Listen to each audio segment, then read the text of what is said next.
Assalamualaikum warahmatullahi wabarakatuh. Perkenalkan, nama saya Siti Zulaiha dengan NIM 2223210028 kelas PAI 4B.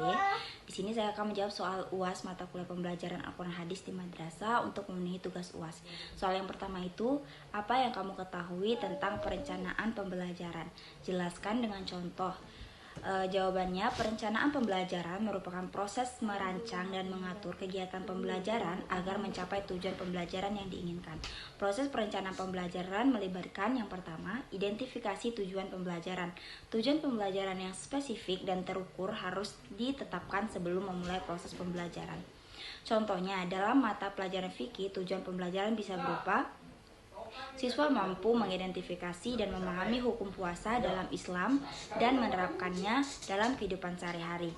Yang kedua, menentukan materi. Pembelajaran, pemilihan materi pengajaran yang tepat sangat penting dalam perencanaan pembelajaran. Misalnya, materi yang akan diajarkan yaitu rukun puasa, syarat puasa, hal yang membatalkan puasa, dan hukum hikmah puasa dalam Islam.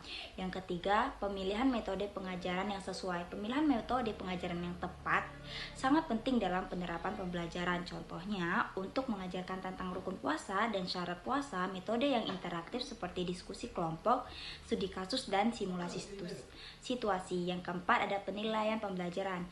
Penilaian tujuan di atas berupa ujian tulis atau presentasi lisan tentang puasa.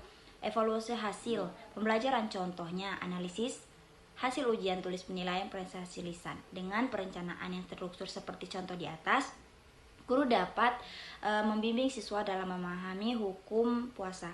Kemudian soal yang kedua, bagaimana analisis kompetensi dasar pada PMA 347 tahun 2022 pada mata pelajaran Al-Quran Hadis? Jelaskan dengan contoh. Jawabannya itu, analisis KD pada pendidikan agama Islam PAI untuk PMA 347 tahun 2022 pada mata pelajaran Al-Quran Hadis dapat dijelaskan sebagai berikut. Kompetensi dasar atau KD PMAA 34 memahami dan menerapkan konsep-konsep kunci dalam Al-Quran Hadis untuk mengembangkan pemahaman agama Islam yang benar. Nah, kemudian analisis KD yang pertama yaitu tujuan pembelajaran. Siswa diharapkan mampu memahami konsep-konsep kunci dalam Al-Quran dan hadis. Yang kedua, indikator pencapaian siswa, mampu menjelaskan makna ayat-ayat Al-Quran secara sederhana. Kemudian yang ketiga, metode pengajaran yaitu ceramah interaktif untuk memahami konsep-konsep kunci tersebut. Yang keempat, penilaian pembelajaran. Itu bisa berupa ujian tulis untuk mengukur pemahaman siswa terhadap konsep-konsep Al-Quran dan hadis. Yang terakhir, evaluasi hasil pembelajaran. Analisis hasil ujian tulis untuk melihat pemahaman siswa terhadap konsep-konsep Al-Quran dan hadis dengan analisis KD atau kompetensi dasar yang jelas dan terstruktur. Guru ini dapat merancang pembelajaran yang sesuai perencanaan. Pembelajaran yang baik akan membantu siswa memahami dan menerapkan konsep-konsep agama Islam dengan baik. Soal yang ketiga, bagaimana analisis saudara tentang problematika pembelajaran Al-Quran Hadis di madrasah? Jelaskan dengan contoh. Analisis tentang problematika pembelajaran Al-Quran Hadis di madrasah merupakan hal yang penting untuk meningkatkan kualitas pendidikan agama Islam. Berikut adalah beberapa problematika yang sering dihadapi dalam pembelajaran Al-Quran Hadis di madrasah.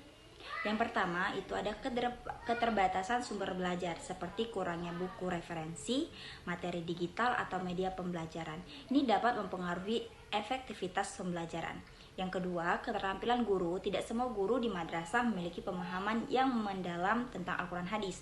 Kurangnya keterampilan dan pengetahuan guru dapat menjadi hambatan dalam pembelajaran. Yang ketiga, kurikulum yang tidak terintegrasi. Yang keempat, minimalnya keterlibatan siswa. Contoh perubahan dengan analisis ini misalnya, dalam pembelajaran Al-Quran Hadis di madrasah, keterlibatannya sumber belajar seperti buku tulis yang kurang terupdate dapat menghambat pemahaman siswa terhadap konteks hadis dalam kehidupan sehari-hari. Setelah itu, kurangnya pelatihan dan pengembangan